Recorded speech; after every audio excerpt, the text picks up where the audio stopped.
How's it going, comic book fans? Welcome back to another comic book review on Comic Drops. Today we're diving into the final issue of Beneath the Trees Where Nobody Sees, issue number 6, written and illustrated by Patrick Horvath and published by IDW. This series has been a tense, dark, and harrowing trip, and let me tell you, this concluding issue is a masterclass in storytelling. Does Sam right the wrongs set into motion by Nigel? Stay tuned to find out.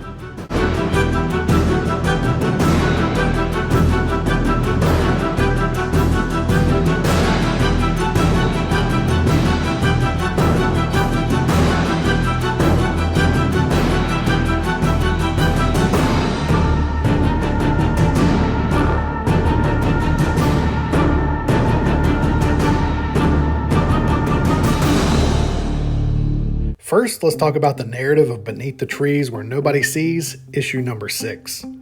This final issue brings everything together in a way that's both interesting and cinematic, giving us the redemption of our protagonist, served up on a silver platter by Patrick Horvath. It's always tricky to conclude a series with a satisfying ending, but this comic shows us how it's done. We start this comic with a series of cinematic panels in black and white, showcasing the victims of Nigel. These black and white images of Cherry the pig, Martin the goat, and Charlie the mole are chilling, showing the depth of Nigel's madness. He's destroying his evidence, a poor imitation of Sam's meticulous methods, and a theme Horvath has explored throughout the series and will come back to in this comic.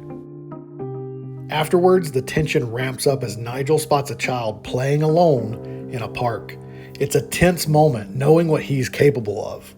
But when the girl's father arrives just in time, we feel a wave of relief. It's a powerful scene, and Horvath yet again skillfully manipulates our emotions as readers. The narrative then shifts to Nigel stalking a woman in a grocery store, taking pictures of her as she shops.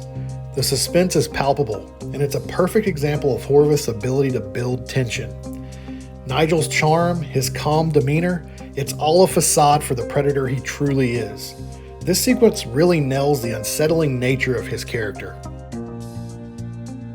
But of course, the real highlight of this issue is the showdown between Sam and Nigel. When Sam arrives at Nigel's mother's house, it's clear she's done running. The conversation between Sam and Lola is revealing, adding depth to both of their characters. The calmness in Sam's demeanor, the inevitability of what's about to happen, it's chilling. And when Sam finally confronts Nigel, paralyzing him with cure air, the tension is off the charts.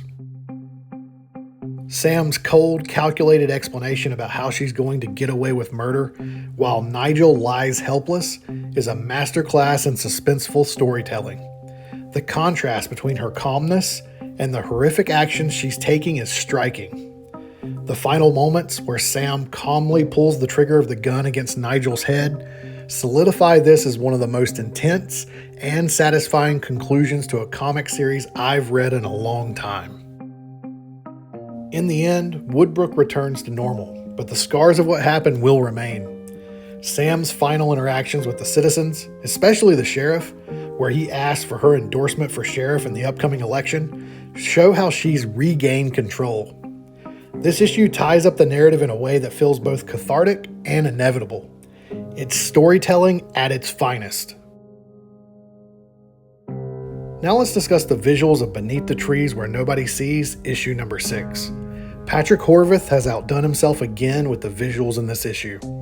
The watercolor style, which has been a staple throughout the series, reaches new heights here. The opening scenes with the black and white photos of Nigel's victims are haunting, contrasting sharply with the vibrant colors that follow.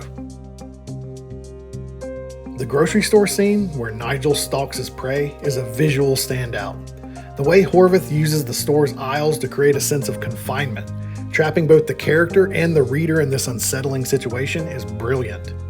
The use of lighting and perspective adds to this tension, making it one of the most memorable scenes in this issue. The confrontation between Sam and Nigel is another visual masterpiece. The close-ups, the medium shots, the framing of each panel, everything is designed to draw us into this scene. Horvath's use of perspective, especially from Nigel's point of view, emphasizes his vulnerability and Sam's dominance. The entire sequence is a visual feast, perfectly complementing the narrative tension. One of the most striking aspects of this issue is how Horvath uses color to convey mood. The red hues of Nigel's darkroom, the vibrant colors of the town returning to normal, and the colorful tones during the final confrontation all add layers to the storytelling. It's a perfect marriage of narrative and sequential art, and it elevates this entire series. Overall, the visuals in this issue are a fitting end to a series that has consistently pushed the boundaries of what comic art can achieve. Horvath's work here is nothing short of masterful, making this conclusion not just satisfying, but visually unforgettable. So that's it. Beneath the Trees Where Nobody Sees has come to an end. And what an ending it is. This issue brings together all the best elements of the series: intense storytelling, brilliant characterization, and stunning visuals. Patrick Horvath has delivered a finale that not only sticks the landing, but sets a new standard for how to conclude a comic series. In fact, and I can say this with all seriousness, Beneath the Trees Where Nobody Sees is the best comic I have read all year. Nothing else even comes close. Alright, so that wraps up my review of the entirety of the Beneath the Trees Where Nobody Sees comic series. If you haven't been following this comic series yet, now is the time to pick it up and experience this incredible journey yourself. And if you've been along for the ride, I'd love to hear your thoughts on this final issue. Was it everything you hoped for? Let me know in the comments below. Of course, don't forget to like this video, subscribe to Comic Drops if you haven't already, and hit that notification bell so you never miss an upload. Thanks for watching, and we'll see you in the next video.